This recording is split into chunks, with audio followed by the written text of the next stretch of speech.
శ్రీమాత్రే నమః. అనగనగనగా ఓ గురువుగారు, ఆయన శిష్యులతో కలిసి దేశమంతా పర్యటిస్తూ ఓ గ్రామానికి చేరుకున్నారు. అక్కడ ప్రజలు చాలా నిజాయితీగా కష్టపడి పనిచేసే తత్వం కలిగి అతిథులను ఆదరించే స్వభావంతో ఒకరికి ఒకరు సహకరించుకుంటూ చాలా ఆనందంగా జీవిస్తున్నారు. వారి జీవన విధానాన్ని చూసిన గురువుగారు, ఈ ఊరు వాళ్ళు చెల్లాచెదరై దేశమంతా వ్యాపించి సుఖంగా స్థిరపడాలి అని ఆశీర్వదించి అక్కడి నుంచి బయలుదేరాడు. అలా వెళ్తూ వెళ్తూ మరొక ఊరు చేరారు. అక్కడ ప్రజలు మూర్ఖులు, మొండివారు, సహాయం చేయడం తెలియనివారు, మంచితనం మానవత్వం లేనివారు. ఆ ఊరు నుంచి వెళ్తూ ఈ ఊరి వాళ్ళు పొలిమేర కూడా దాటకుండా ఈ ఊర్లోనే సుఖంగా ఉండాలని ఆశీర్వదించారు గురువుగారు. ఇదంతా గమనించిన శిష్యుడు, స్వామి, మనం ముందు వెళ్ళిన గ్రామ ప్రజలు అంత మంచివాళ్ళైతే వాళ్ళనేమో చెల్లాచెదురై దేశమంతా వ్యాపించమన్నారు. ఇక్కడి మూర్ఖులైన ప్రజలను మాత్రం ఇక్కడే సుఖంగా ఉండమని ఆశీర్వదించారు. ఎందుకు అలా అని అడిగాడు. అప్పుడు గురువుగారు, ఆ ఊరి ప్రజలు దేశమంతా వ్యాపిస్తే మంచి విస్తరిస్తుంది. ఈ గ్రామ ప్రజలు ఇక్కడే ఉంటే వీరి మూర్ఖత్వం కూడా ఇక్కడే నశిస్తుంది అని చెప్పాడు. విష్ణు సహస్రనామాలు విశ్వం విష్ణువు అని మొదలవుతుంది. అంటే ఈ విశ్వమంతా వ్యాపించి ఉన్నవాడు విష్ణువు. అలాగే అంతటా వ్యాపించి ఉన్నది వాయువు. సుగంధాన్ని, దుర్గంధాన్ని సమానంగా స్వీకరిస్తూ ప్రాణులన్నింటిలో శివునిగా, జీవంగా ఉన్నది వాయువు. అలా మనం కూడా విష్ణువుగా, శివుడిగా మారాలంటే మనం చేసే పనులతో వ్యాప్తి చెందాలి. మన ఫోన్లో ఎన్ని నెంబర్లు ఉన్నాయి అని కాదు, మన నెంబర్ ఎంతమంది ఫోన్లలో ఉందనేది మన వ్యాప్తి. ఎంతమందికి మనం తెలుసు?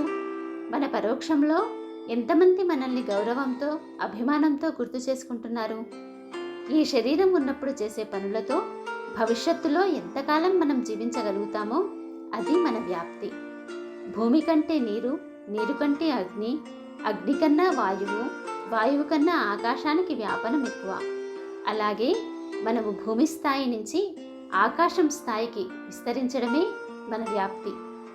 అలా మనం వ్యాపించడం అంటే మన ఆలోచనలు, ఆశయాలు ఎంత ఎక్కువ మంది అనుకరిస్తే మనమంత వ్యాపించినట్లు.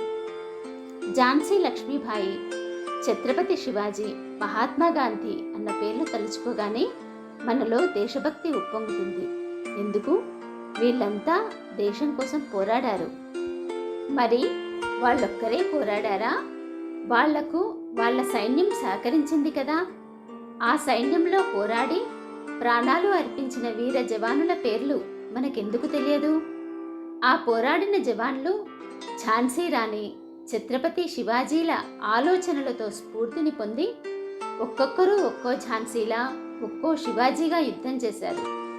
మహాత్మా గాంధీ ఒక్కరే ఉప్పు సత్యాగ్రహంలో పాల్గొనలేదు. కొన్ని లక్షల మంది ఆ ఆలోచనతో స్ఫూర్తిని పొంది గాంధీగా ఆ ఉద్యమాన్ని నడిపించారు. వ్యక్తి శరీరానికి పరిమితులుంటాయి, కానీ ఆలోచనకు, ఆత్మశక్తికి పరిమితులు లేవు. రమణ మహర్షి, రామకృష్ణ పరమహంస, వివేకానంద స్వామి లాంటి వారు నిరంతరం భగవంతుని చైతన్యం తమ చైతన్యంగా మార్చుకొని వారి ఆత్మశక్తితో లోకంలో శాశ్వతత్వం పొందారు.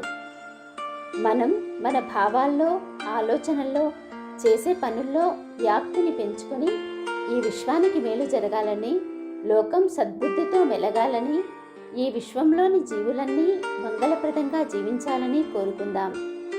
శాశ్వతంగా ఉండేది దైవం అయితే ఆ దైవంగానే మారుదాం.